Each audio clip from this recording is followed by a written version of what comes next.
good at talking to people behind me, so I don't mind moving in this way. Well, first of all, let me welcome everybody to the monthly mixer of the Korean American Bar Association. I don't know. I mean, everybody I've met so far is a Korean American attorney here, so I feel like an honorary member.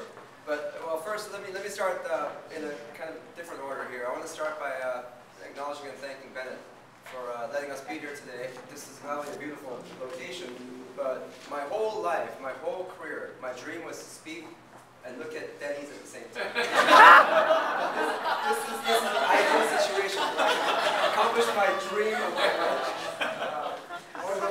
All about location. Yeah, I'll do it above Denny's. But Bennett, thanks so much, and the generosity, your hospitality, letting us use this space. So if just one of you will purchase a unit today, I think that will help pay for the whole dinner tonight. Go Mark! Yeah, the pamphlets are over here. I also want to start by thanking Laura and Brad and Say and Grace and everybody else who helped put this together, both in terms of the logistics of the event, the getting of the word out, making sure everybody showed up, and making sure everybody stuck to the program and the script. Laura is one of I think one of the best assets that we have in Los Angeles of the Korean American community. She is very much on the ball, makes sure that everything gets done, but does it in such a way that everybody really appreciates and respects her work. And so I'm just very fortunate to have her as a friend and a colleague here in Los Angeles.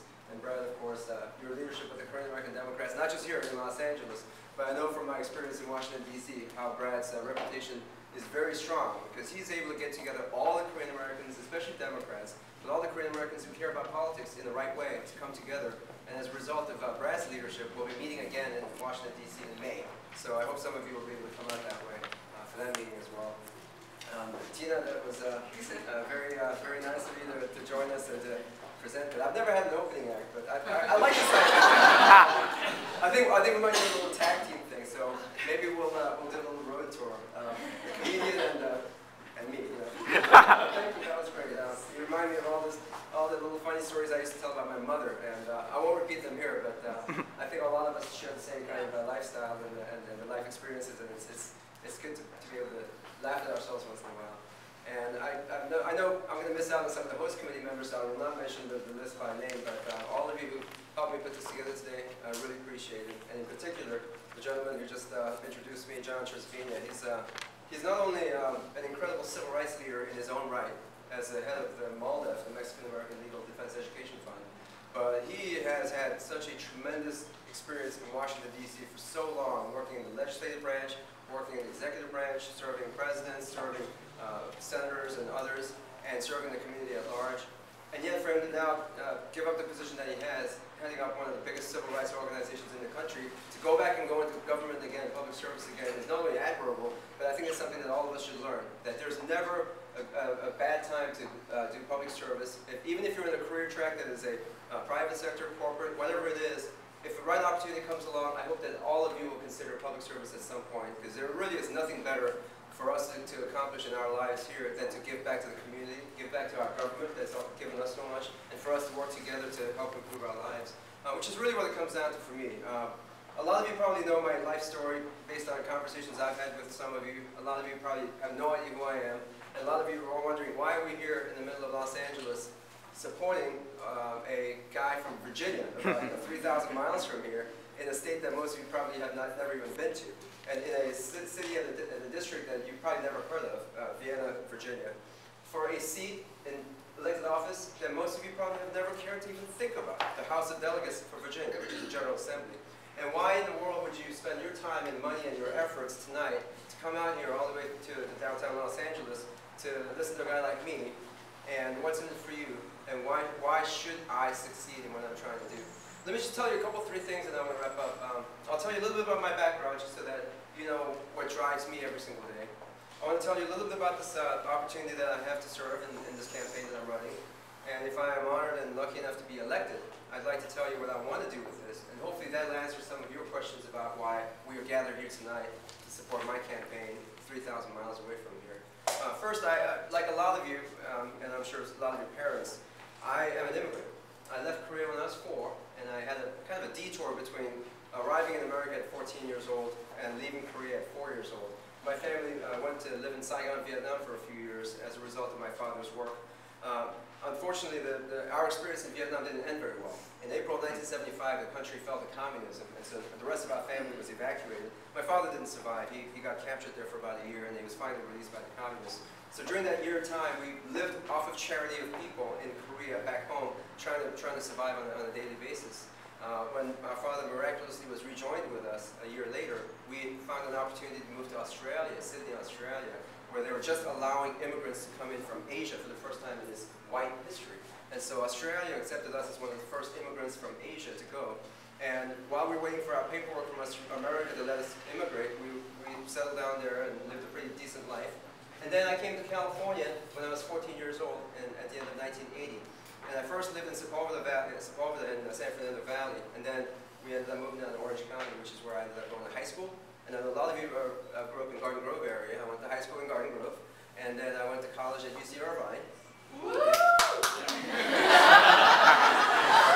Now, never in my life have I ever heard UC Irvine be a okay, fine. Anteaters, wow, this must be a home crowd here. Yeah, so Irvine, I went to Irvine for college, and eventually I went to law school up here in San Francisco at Hastings. And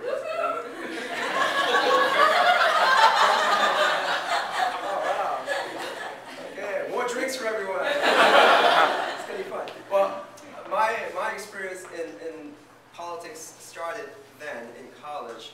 As I was growing up overseas, as a child of an immigrant living across the world, my parents, like a lot of your parents, and maybe others, even if you're not Korean American, a lot of your parents have gone through third world nations where there have been wars, there have been tragedies. I look back, and there were two wars that our family was directly impacted with, the Vietnam and the Korean War. And both wars were not the result of things that people in Vietnam or people in Korea decided. A lot of those decisions were made outside in Washington, D.C., in the state capital, in the nation's capital. And a lot of decisions that affect our lives every single day across the country, across the world, are to this day being affected and decided by those in charge of Washington, D.C. And so growing up, I always thought, you know, the government is the only entity that can change our lives legally, in a regulatory way. And how great would it be if we had good people serving in government at that level in Washington, D.C., so that when they make decisions, those decisions end up affecting all of us in a positive way. Sending people like John Tresvina and other people to Washington, wouldn't that be a great thing? So growing up, I always wanted to go to Washington, D.C. and try living there, working there, and getting involved in public policy myself at the time. And so I had the chance to do it in 1988 when I was an intern at the Democratic National Committee. I was a UC Irvine senior.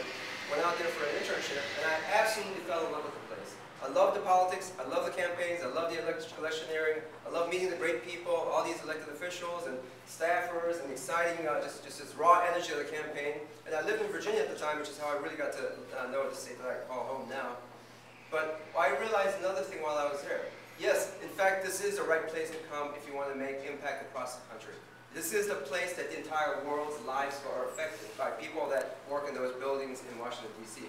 And yet, second thing I realized was, there are very few people that look like me in that town in 1988. I wander around the halls of Congress, I go to the Democratic Party headquarters, I go to happy hours and receptions, I go to all these events. I was probably the only Asian American walking into those rooms all the time. And the few other Asian Americans that I did run into were people that were so busy with their own work that they never really thought about their identity and my identity as a collaborative force that we should be working together.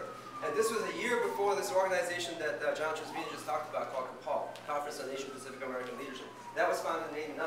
I was there in '88. And so we didn't have an infrastructure, we didn't have mentors, we didn't have role models, we didn't have anything that says, if you want to succeed in Washington, D.C., this is what you have to do. These are the ways that you proceed. So I decided right then and there that whatever I do in my life, whatever I do in my career, I will focus on two things. One is I work in or around government to make sure that the policies are